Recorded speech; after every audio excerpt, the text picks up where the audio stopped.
Géopolis Télévision, dans les profondeurs de l'économie africaine. Tout de suite,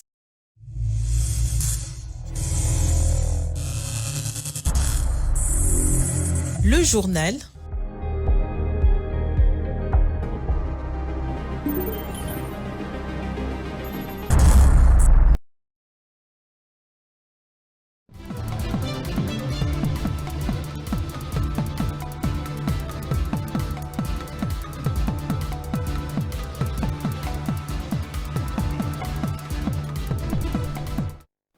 Il est l'heure de vous informer, Madame, Messieurs, place au sommaire. À Kisangani, où il se trouve, le chef de l'État Félix Tshisekedi préside la 19e réunion du Conseil de ministres pour faire la revue hebdomadaire du dossier important du pays. À l'international, l'Afrique transite vers l'économie verte, ce qui engendrera un important potentiel de création d'emplois. Bienvenue à tous à cette grande édition du journal télévisé sur Géopolis Télévision. C'est vendredi à Kisangani, le chef de l'État Félix Tshisekedi préside la 19e réunion du Conseil de ministres du gouvernement pour la revue hebdomadaire de dossiers importants du pays. Outre la communication du chef de l'État, le Conseil va passer en revue la situation sécuritaire et humanitaire sur toute l'étendue du territoire, mais également cette importante réunion a aussi prévu d'évaluer la situation épidémiologique en République démocratique du Congo. Et puis, encore une autre brève dans ce journal. Bien avant ces conseils ministériels, Félix Tshisekedi a rencontré les députés et sénateurs de la Grande Orientale, le gouverneur de province et les chefs coutumiers. Lors de ces échanges, l'honorable Grace Neema a exprimé le soutien inconditionnel des élus au chef d'État et a soulevé des préoccupations concernant la sécurité et les infrastructures auxquelles Tshisekedi a promis une attention rapide. Les discussions avec le gouverneur ont mis l'accent sur le développement de la région. Parlons santé. À présent, le gouvernement démocratique du Congo a récemment décidé de résilier les contrats de gestion de l'hôpital du Cinquantenaire. Une annonce faite par le ministre de la Santé, Dr Samuel Roger Kamba, le 17 octobre 2024. Cette résiliation qui permettra un retour à la gestion gouvernementale dans un délai de 6 mois s'appuie sur la loi numéro 018/016 de 2013 concernant le partenariat public-privé. Et Rachel Missenga nous en disent plus. Fait suite à un rapport accablant de l'inspection générale des finances révélant de manquements graves de la société Padiat Healthcare, notamment le non-versement de 40 millions de dollars en rétrocession et l'absence des rapports annuels sur les activités de l'hôpital. Les ministres ont souligné que la société n'a pas respecté ses engagements en matière d'investissement, tels que la création de centres des cancérologies et des cardiologies. Cette résiliation a été accueillie avec satisfaction par une grande partie de la population qui dénonce également la mauvaise gestion de cet établissement sanitaire. Ce que nous avons remarqué dans cette résiliation du contrat, c'est que peut-être que le gouvernement n'a pas eu à suivre les choses de plus près. Il y a eu un laisser-aller qui a fait que ces gens se sont comportés de la manière qu'ils se sont comportés. Heureusement, mieux vaut tard que jamais que le gouvernement se ressaisisse et que maintenant il peut voir les choses au clair et on constate que la gestion n'a pas été aussi claire, aussi limpide qu'on pouvait l'espérer.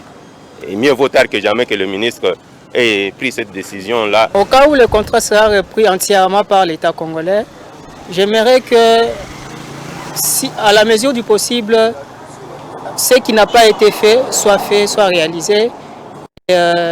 Voir comment est-ce que cet hôpital peut être accessible au moins aussi pour la couche de la population qui sont un peu démunis, qui n'ont pas assez de moyens par rapport à ceux qui sont dans la classe un peu haute. Pour rappel, Les travaux de construction de cet hôpital avaient débuté en 1954 à l'époque de la colonisation belge. Cet hôpital a été inauguré le 22 mars 2014 par le président Joseph Kabila. Il est considéré comme étant l'hôpital le mieux équipé de la République démocratique du Congo et de la région d'Afrique centrale. Il dispose des services d'ophtalmologie, gynécologie, orthopédie, arthroplastie, médecine sportive, neurologie, neurochirurgie, gastro-entérologie et de la diabétologie. On va parler justice à présent. Le président de la Cour constitutionnelle et président du Conseil supérieur de la magistrature, Dieudonné l'État a procédé jeudi 24 octobre à Kinshasa au lancement des enrôlements de magistrats pour la couverture d'assurance santé conclu avec la société Activa RDC. Ces programmes garantissent une prise en charge médicale complète et des prestations en cas de décès, soulignant l'engagement ferme de l'État en faveur du bien-être de ceux qui incarnent la justice du pays. Patience Lokeke. Le président de la Cour constitutionnelle et du Conseil supérieur de la magistrature, Dieudonné Kamuleta, a officiellement lancé l'enrôlement de magistrats pour une couverture d'assurance santé. Cet événement marque une étape décisive pour le bien-être de cette noble institution, mais surtout de ses animateurs. Plus qu'une simple formalité, il représente une rupture historique avec des décennies de négligence sociale. Dieudonné Kamuleta a salué l'implication du chef de l'État dans la concrétisation de ces projets qui constituent un progrès significatif tant pour le renforcement du bien-être de magistrats actifs que pour la garantie de leur sécurité sociale longtemps négligée dans la gestion publique. Au nom de tous les magistrats de la République et à mon nom propre, nous présentons avec la plus haute déférence nos sincères remerciements à son Excellence, Monsieur le Président de la République, Félix Antoine Tshisekedi Tshilombo, chef de l'État et magistrat suprême, pour la grandeur d'âme et la sollicitude qu'il a pu avoir à l'égard de notre corps. Nous avons signé le vendredi 16 août 2024 une convention avec la société d'assurance Activa RDC qui nous a garanti d'offrir aux magistrats une assurance santé et obsèques de meilleure qualité. Il n'y aura donc ni cotisation ni retenue à la source des salaires des magistrats.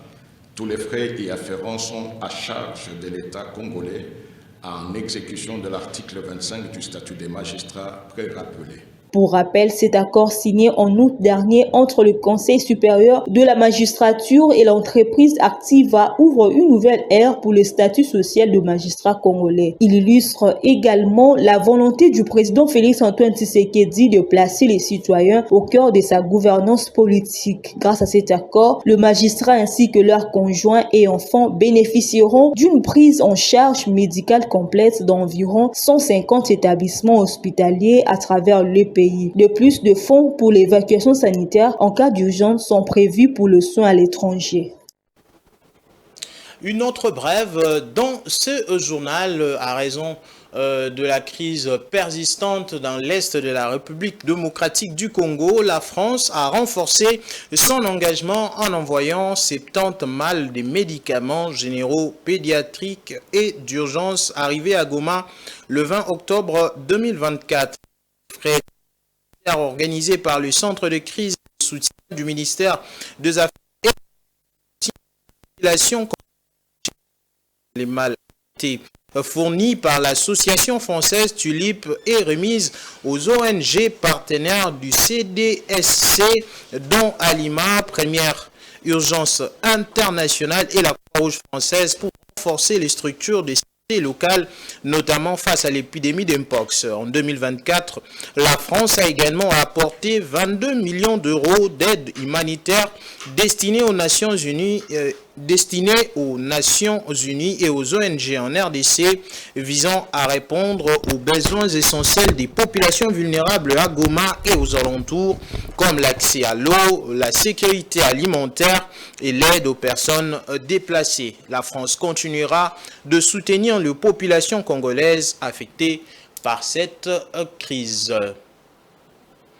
Et puis, notre brève, Madame Basiala Landou Djena, directrice générale adjointe de fonds de promotion de l'industrie, a récemment réalisé un séjour de travail dans la province du Haut-Katanga. Au cours de cette visite, qui a duré plusieurs jours, elle a échangé avec divers promoteurs pour évaluer l'avancement de leurs projets et identifier les défis auxquels ils font face. Madame la DGA a également pris connaissance du fonctionnement des entités provinciales et adressé un bilan de patrimoine du FPI. Un reportage que nous vous convions justement à suivre en page magazine, juste après la grande édition du journal télévisé sur la même chaîne.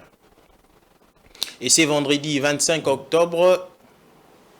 Plutôt, on va prendre cette information sportive. Lundi 16 décembre prochain, à Marrakech, au Maroc, la Confédération africaine de football va primer le meilleur de l'année 2024. En prélude de ces récompenses, l'instance fêtière du football africain a publié les nommés, dont Sébastien Desabre et Florent Ibenge dans la catégorie de l'entraîneur de l'année.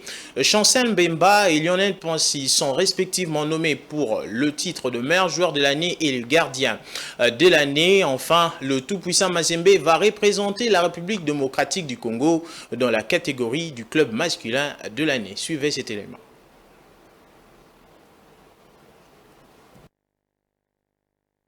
La Confédération africaine de football a dévoilé la liste de nommés pour la cérémonie des CAF Awards 2024 et la République démocratique du Congo est bien représentée dans plusieurs catégories. Le capitaine Chancel Mbemba, auteur d'une saison remarquable avec l'Olympique de Marseille et la sélection nationale congolaise, est à nouveau nominé dans la catégorie de meilleur joueur africain de l'année. C'est la deuxième fois consécutive que Mbemba figure parmi les candidats au prestigieux Ballon d'Or africain. Il sera en concurrence avec des stars tels qu'Achraf Hakimi du Maroc, Edmond Tapsoba du Burkina Faso et Hamid Gouiri de l'Algérie, entre autres. Après une belle performance lors de la dernière CAN où elle a atteint les demi-finales, l'équipe nationale congolaise figure parmi les nominés pour la meilleure nation africaine de l'année. Les Léopards sont en compétition avec des équipes comme l'Angola, le Burkina Faso, le Nigeria et le Maroc. Deux noms congolais figurent dans la liste du meilleur entraîneur de l'année. Il s'agit de Sébastien Desabre, actuel sélectionneur des Léopards, et Florent Ibenge, entraîneur du club soudanais d'Al Hilal Omdurman. Ces deux techniciens ont marqué l'année 2024 par leurs succès respectifs. Les autres nominés dans cette catégorie incluent des entraîneurs tels que Pedro Gonçalves de l'Angola et Hugo Bross de l'Afrique du Sud, entre autres. Vainqueur de la Linafoot Ligue 1 et demi-finaliste de la Ligue de champions de la CAF, le TP Mazembe est nominé dans la catégorie du meilleur club africain. Il fait face à une concurrence redoutable avec des clubs comme Al Ahly d'Égypte, Renaissance sportive de Berkane du Maroc et Mamelodi Sundowns d'Afrique du Sud. Le gardien congolais Lionel Pensy, qui a réalisé une CAN exceptionnelle avec les Léopards, est également en lice pour le titre de meilleur gardien de l'année. Il sera en compétition avec des portiers de haut niveau comme André Onana notamment. Le CAF Awards sont une occasion pour célébrer les performances exceptionnelles des acteurs du football africain, que ce soit au niveau de clubs ou des sélections nationales. La cérémonie se déroulera le 16 décembre 2024 à Marrakech au Maroc, où les lauréats seront dévoilés. La RDC espère voir ses représentants briller lors de cette prestigieuse soirée et renforcer ainsi la présence du football congolais sur la scène continentale. Et puis, les Léopards handball senior dames ont bouclé leur stage de préparation au Portugal ce vendredi 25 octobre 2024 en prélude de la 26e édition de la CAN handball senior dames qui va se jouer en République démocratique du Congo dans sa capitale Kinshasa du 27 novembre au 6 décembre prochain. Dans la soirée du jeudi 24 octobre 2024, elles ont battu la sélection nationale portugaise par 28 à 27. Suivez. De préparation, l'efficacité et la fermeté des Léopards dames senior handball de la RDC se révèlent de plus en plus après une victoire jeudi 24 octobre 2024 sur un but de quart 28-27 face à la sélection nationale féminine du Portugal à Maior. La tâche n'aura pas été facile pour les fauves congolaises qui sont à stage de préparation pour l'entrée en lice à la 26e Coupe d'Afrique des Nations féminines de handball à Kinshasa en RDC du 27 novembre au 7 décembre 2024. Logé dans le groupe B avec notamment la tenante du titre et la plus titrée en Afrique, l'Angola ou encore le Cameroun, mieux la Tunisie 3 fois titrée, la RDC ne pouvait que c'est chercher des sparring partenaires intenses et surtout de mettre un accent particulier sur une préparation rigoureuse et efficiente. Bien que n'étant pas l'une des 10 meilleures de handball du monde, le Portugal et son bel environnement étaient un choix judicieux pour affirmer les lancers et accroître l'esprit d'équipe, surtout l'intelligence dans le jeu des Léopards Dames Senior pour accueillir la CAN en novembre, mais surtout la remporter avec qualité. Le stage de préparation de l'équipe nationale a débuté lundi 21 octobre et ses clôtures c'est vendredi 25 octobre et ces derniers a les couleurs d'une satisfaction et efficacité collective. Les défis sont grands, mais il y a déjà une marge de progression. Signalons que le Léopard Dames Senior, bien accompagné par la Fédération du handball du Congo et le gouvernement congolais, vont tenir un dernier stage cette fois-ci à Kinshasa au mois de novembre prochain, quelques semaines avant le début de la compétition pour aller concourir pour le titre africain de la RDC et de surcroît une qualification à la prochaine Coupe du Monde. On va maintenant prendre cette information. C'est vendredi 25 octobre dans nos installations de Geopolis Forum. 2 jeunes étudiants de l'Université pédagogique nationale ont été récompensés par une enveloppe d'encouragement pour s'être distingués dans leurs interventions lors d'une récente matinée scientifique co-animée par Willy Kalingai et Patient Ligodi, respectivement patron de Geopolis Forum et d'actualité.cd. Dans mon mat. Fébrilité que Georgine Mbungu et Joas Mbumba franchissent la porte des Geopolis Forum. Accueillis à la réception, ces 2 étudiants de l'Université pédagogique nationale sont rapidement conduits au bureau du directeur des ressources humaines. La promesse qui leur a été faite lors d'une matinée scientifique co-animée par les responsables d'actualité.cd, Patient Ligodi et Willy Kalingai des Geopolis Forum semble sur le point de se réaliser. Dans un bureau spacieux orné de photos inspirantes, ils rencontrent enfin Willy Kalingai, le directeur général. Vous avez montré une belle détermination lors de la conférence, leur dit-il. Nous croyons à la jeunesse et en son potentiel face aux défis futurs, notamment avec l'intelligence artificielle. Après quelques mots d'encouragement, il les dirige vers la caissière, leur remettant au passage les derniers numéros du magazine Geopolis. Ici, chacun reçoit une enveloppe qui représente non seulement une aide financière, mais aussi une reconnaissance de leur potentiel, une sorte de bourse, Geopolis Forum et actualité.cd. Ému, Georgine Mbungu peine à exprimer sa gratitude.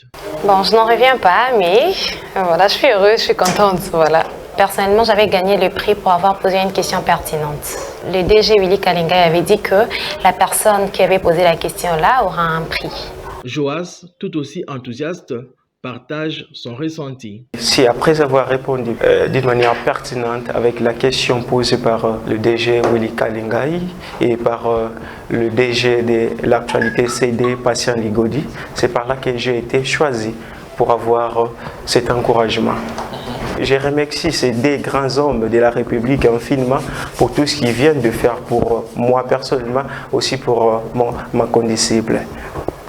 Ça me motive d'aller encore plus loin pour rendre à sincère. Alors qu'ils quittent Geopolis Forum, Georgine et Joas sont emplis d'une nouvelle énergie. Leur rencontre avec Willy Kalingai, l'un des journalistes réputés de la RDC, a renforcé leur détermination. Ils repartent non seulement avec une enveloppe d'encouragement, mais aussi avec une inspiration renouvelée pour leur avenir académique et professionnel. Madame, Messieurs, vous suivez Geopolis Télévision, la grande édition du journal télévisé. Maintenant, nous allons nous envoler pour la page internationale.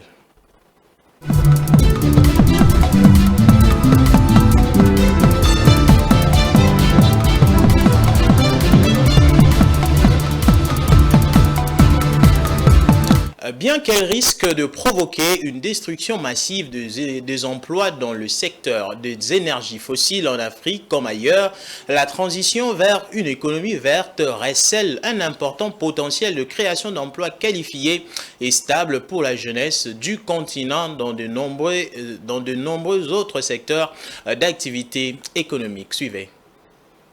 Cet appel a été lancé en septembre dernier à Dakar lors de travaux de la 20e session du Comité des pêches continentales et de l'aquaculture en Afrique. L'événement a été marqué par les lancements de la dernière édition de la circulaire 942 portant sur l'état de ressources halieutiques mondiales en présence de nombreux acteurs sectoriels. Les circulaires 942 du Comité, document de référence contribuant à une compréhension globale de la pêche continentale ainsi qu'au dialogue sur son rôle actuel et futur, relève qu'en dépit de l'importance et de la pertinence de pêche intérieure dans l'atteinte des objectifs mondiaux des développements et des conservations, elles sont souvent négligées ou marginalisées dans le débat sur le développement. Les répercussions sur le continent de population s'y font de plus en plus sentir. En effet, plus de la moitié des personnes sous-alimentées dans le monde vivent en Asie et plus d'un tiers en Afrique, région où la production halieutique intérieure peut être plus importante. En outre, l'Asie représente près de 2/3 des captures totales mondiales, tandis que l'Afrique a le deuxième plus grand volume de captures et une production annuelle par habitant plus élevée que l'Asie. Le groupe de la banque continuera à mettre l'accent sur les investissements dans la gestion du capital naturel, la biodiversité et la conservation de la nature. La 20e session du Comité des pêches continentales et de l'aquaculture en Afrique s'est achevée le 25 septembre dernier. Elle a été suivie de la conférence continentale de haut niveau de parties prenantes de la politique sur l'avancement de l'aquaculture durable pour la transformation bleue en Afrique.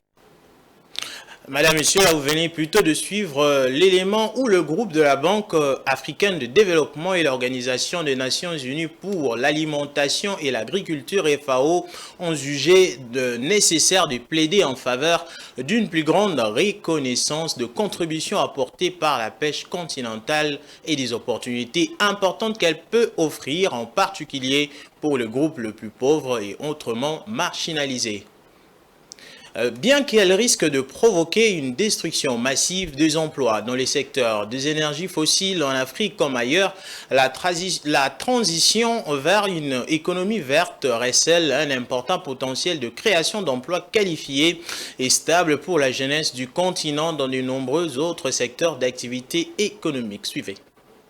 L'économie verte pourrait créer 1,5 à 3,3 millions d'emplois directs en Afrique d'ici 2030 dans les 12 sous-secteurs d'activité les plus matures sur le continent comme l'énergie solaire, la fabrication de véhicules électriques à 2 ou 3 roues et les technologies agricoles climato-intelligentes selon un rapport publié fin juillet dernier par FSD Africa, une agence de développement financée par le gouvernement britannique et les cabinets de conseil en ressources humaines Shortlist. Intitulé Forecasting Green Jobs in Africa, le rapport n'a pris en considération que 5 secteurs dans lesquels les pays africains ont déjà atteint un certain seuil de maturité. Ces secteurs ont été priorisés au regard des activités comparatives dont dispose le continent et de leur intensité potentielle en matière de création d'emplois à court terme. Les modélisations font ressortir que le secteur de l'énergie et de l'électricité devait générer jusqu'à 2 millions d'emplois directs d'ici la fin de la décennie en cours, soit 70% du total des emplois dans les 5 secteurs étudiés. Ces emplois devraient être principalement créés dans le domaine de l'énergie solaire et dans celui du transport et de la distribution d'énergie. Les secteurs de l'agriculture et nature pourraient créer jusqu'à 700 000 emplois, dont 377 000 emplois dans les sous-secteurs des technologies agricoles climato-intelligentes, 189 000 dans l'aquaculture et la production de volailles et 117 000 dans la conservation des écosystèmes et les solutions fondées sur la nature. L'Afrique du Sud tient le plus haut payé avec 85 000 à 275 000 de nouveaux emplois prévus devant le Nigeria 60 000 à 240 000 emplois, le Kenya et la RDC. Pour tirer pleinement profit des opportunités offertes par l'économie verte, les pays africains devaient cependant mobiliser plus de 100 milliards de dollars par an pour investir dans la formation de ressources humaines et construire des infrastructures adaptées, en plus de l'adoption de cadres réglementaires business-friendly destinés à réduire le risque pour les investisseurs et les bailleurs de fonds. Madame, Messieurs, c'est avec cet élément sur l'économie verte que nous bouclons ce journal. Mais avant de vous quitter, place au rappel des titres. Il se trouve, le chef de l'État a présidé la 19e réunion du Conseil de ministres pour faire la revue hebdomadaire des dossiers importants du pays. Et puis à l'international, l'Afrique transite vers l'économie verte, ce qui engendrera un important potentiel de création d'emplois. Ce journal est terminé, Madame, Messieurs. Merci à vous de nous avoir suivis. N'oubliez pas, juste après le journal, vous allez suivre cette page magazine consacrée au Fonds pour la promotion de l'industrie où la DG, Madame Bassala Landou Djena, la directrice générale adjointe, a donc fait récemment un séjour, a réalisé un séjour de travail dans la province du Haut-Katanga. Et à 21h, vous allez également suivre l'émission Géopresse qui vous est présentée par Jojo Moulamba. Quant à moi, je vous retrouve dans les prochains jours. Au revoir.